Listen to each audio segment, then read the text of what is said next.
yours, waiting on the sexy flow. Come get it all, are you gonna make me yours? Waiting on the sexy flow. I'm trying not to think about. खाला रसिया हमारे पड़ोस में रहती थी। अम्मी जान के पास बरसों से इनका आना जाना था। मारिया और आयशा इनकी बेटियां थी, जबकि इनका कोई बेटा ना था। खाला को औलाद नरीना की बेहद हसरत थी। जिन दिनों मारिया 7वीं में थी, इसके अब्बू का इंतकाल हो गया और इनके घर पर उदासी के बादल छा गए कि खालू ही कुंबे के वाहिद कफील थे। मारिया मेरी क्लास फेलो थी। बाप की वफ़ात के बाद इसने पढ़ाई छोड़ दी और सलाई में माँ का हाथ बटाने लगी। ताहम इतनी कम उजरत मिलती कि इनके घर का गुजारा मुश्किल से होता।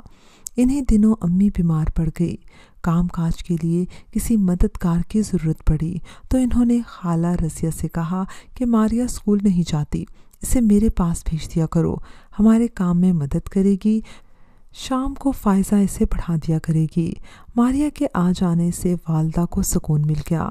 सुबह 7 बजे नाश्ता बनाती और दोपहर तक घर का सारा काम निपटा लेती। मेरी अम्मी इससे प्यार भरा रवैया रखती और खाने पीने का ख़ुसूसी ख्याल रखती। रात को जब वो घर जाती तो कुछ खाना इसकी वालदा और बहन के लिए भी भिजवा देती। वो बहुत अच्छी लड़की थी, अपने काम से काम रखती, ज़्यादातर खामोश रहती। मुझसे दोस्ती स्कूल के ज़माने से थी, लिहाजा अपनी हर बात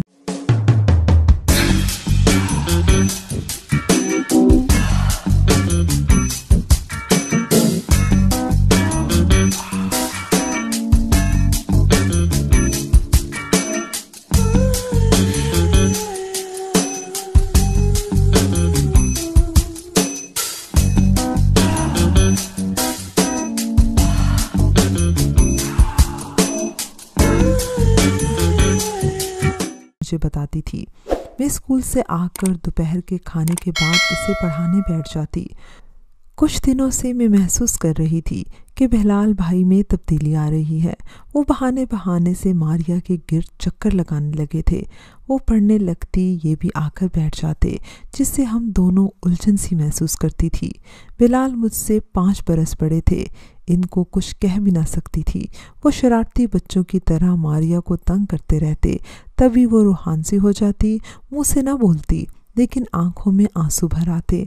इसकी बेबस आंखों में आंसू देखकर मुझे दिली तकलीफ होती थी, लेकिन वालदा से भाई की शिकायत न कर सकती थी। डर था वो इन्हें समझाने बुझाने के बजाय मारिया को घर आने से रोक देंगी। इन दिनों बिलाल FSC कर रहा था। वो अपनी शौक ज़िंदगी गुजार रहा था। किसी किस्म की उसको फ़िक्र न थी, ना परेशानी। वो छिछोरी हरकतें करते जो मुझको एक आंख न भाती थी।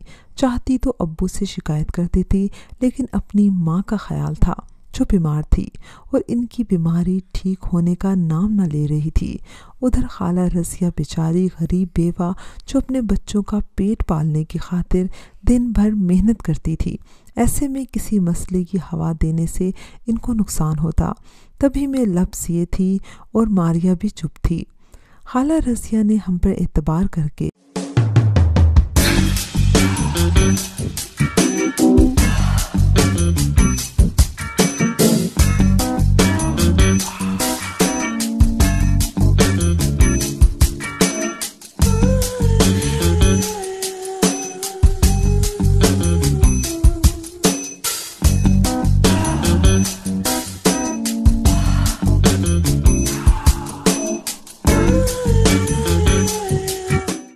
बेटी को हमारे हवाले किया था, लेकिन जल्द मोहल्ले में चहमगोइयाँ होने लगी। औरतें इनको लानत मलामत करने लगी तो इन्होंने मारिया को हमारे घर आने से रोक दिया। वालदा इतनी कमज़ोर हो गई थी कि घर का काम अंजाम देने से सांस फूल जाता था। मारिया के न आने से वो बेहद परेशान थी। इनसे भी ज़्यादा बिलाल भाई को मैंने परेशान देखा। कभी खाला रज़िया के मकान के चक्कर लगाते और कभी घंटों छत पर खड़े रहते कि मारिया की एक झलक उनको दिखाई दे जाए।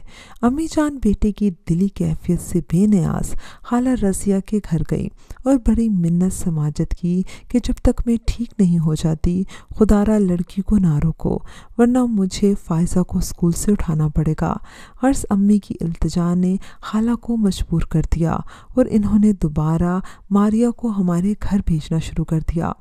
काश अम्मी खाला को मजबूर न करती तो मेरे बड़े भाई की वजह से गरीब मारिया पर ऐसे बुरे दिन ना आते, मगर बुज़ुर्गों की गफलत बाज़ दफ़ा बच्चों पर मुसीबत ले आती है। ऐसा ही मारिया के साथ हुआ। जाने कब और कैसे वो मरहला इस पर से गुजर गया जो बेवकूफ़ लड़कियों के लिए क़यामत की घड़ी कहलाता है। बिलाल क्योंकि मेरा भाई था, मारिया ने मुझे भी कुछ ना बताया, लेकिन वो बहुत ज़्यादा बुझी बुझी रहने लगी। फिर कुछ दिनों बाद